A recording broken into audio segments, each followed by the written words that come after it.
أعوذ بالله من الشيطان الرجيم. بسم الله الرحمن الرحيم. وإذا قيل لهم آمنوا كما آمن الناس قالوا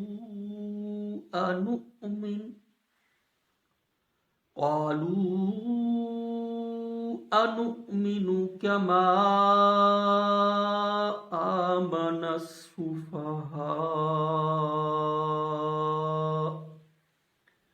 ألا إنهم هم السفهاء ولكن لا يعلمون. وَإِذَا لَقُوا الَّذِينَ آمَنُوا قَالُوا آمَنَّا وَإِذَا خَلَوْا إِلَى شَيَاطِينِهِمْ قَالُوا إِنَّا معكم إنما نحن مستهزئون. الله يستهزئ بهم ويمدهم في طغيانهم يعمهون.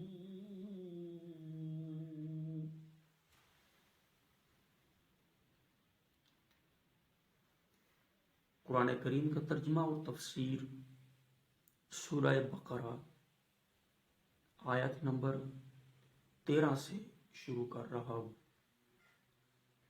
وَإِذَا قِيلَ لَهُمْ، منافقوں کا ذکر جاری ہے، اور جب ان کو کہا جائے آمنو، ایمان لاؤ، کما آمن الناس، جیسے اور لوگ ایمان لائے، قالوا، تو وہ بولے انؤمن کما آمن السفہاء، کیا ہم ایمان ایسے لائیں جیسے احمق ایمان لائیں، نعوذ باللہ۔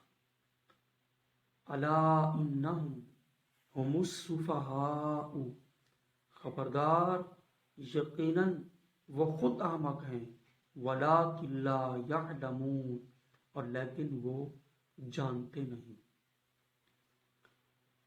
اس آیت مبارکہ میں اللہ تبارک و تعالی نے منافقوں کا ذکر کرتے ہوئے فرمایا کہ جب منافقوں کو کہا جاتا ہے کہ تم ایسے ایمان لاؤ جیسے صحابہ ایمان لائے، جس طرح صحابہ اکرام کا ایمان ہے، تم بھی ویسے ہی ایمان لے آؤ، سچے دل سے ایمان لاؤ، صدق دل سے ایمان لاؤ، اللہ اور اللہ کے رسول کے متعلق جو اسلام کے عقائد ہیں ان پر مکمل طور پر عمل کرو۔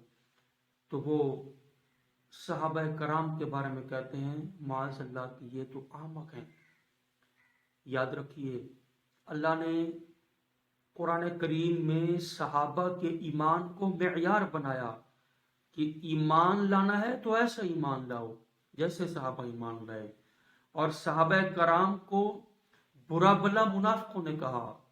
صحابہ کی بڑی شان ہے، صحابہ کا ایمان امت کے لیے معیار ہے، اور جو صحابہ کو برا کہے وہ منافق ہے اور اسلام سے دور ہے۔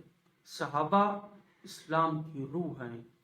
وَإِذَا لَقُوا الَّذِينَ آمَنُوا قَالُوا آمَنَّا، اور جب وہ ایمان والوں سے ملتے ہیں تو کہتے ہیں ہم ایمان والے ہیں۔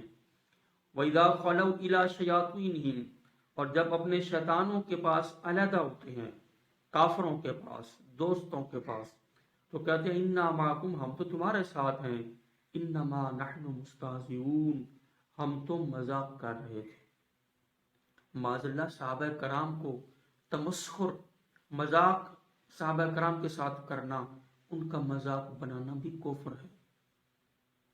پیشوایان دین جو ہیں ان کا احترام لازم ہے، ان سے استہزاء اور مذاق منع ہے، ناجائز ہے۔ اور سخت ترین گناہ ہے۔ اللہ یستہزئ بہم، اللہ ان سے استہزاء فرماتا ہے، مطلب اللہ ان کے اس تمسخر کی انہیں جزا دے گا۔ وَيَمُدُّهُمْ فِي طُغْيَانِهِمْ يَعْمَهُونَ، اور ان کو ڈھیل دیتا ہے ان کی گمراہی میں کہ بھٹکتے پھریں۔ یہ ایک بہت بڑی اللہ تبارک و تعالیٰ کی طرف سے ایک جزا ہے کہ اللہ انہیں ڈھیل دے رہا ہے کہ اپنی گمراہی میں بھٹکتے پھرو، اسی طرح گمراہ رہو۔ ایسے لوگوں کی مقدر میں ہدایت نہیں ہے بمطابق قرآن کریم۔ رب العالمین کی بارگاہ میں دعا گو ہیں، اللہ پاک ہمیں منافقت اور منافقین کے شر سے محفوظ رکھے، آمین وما علینا۔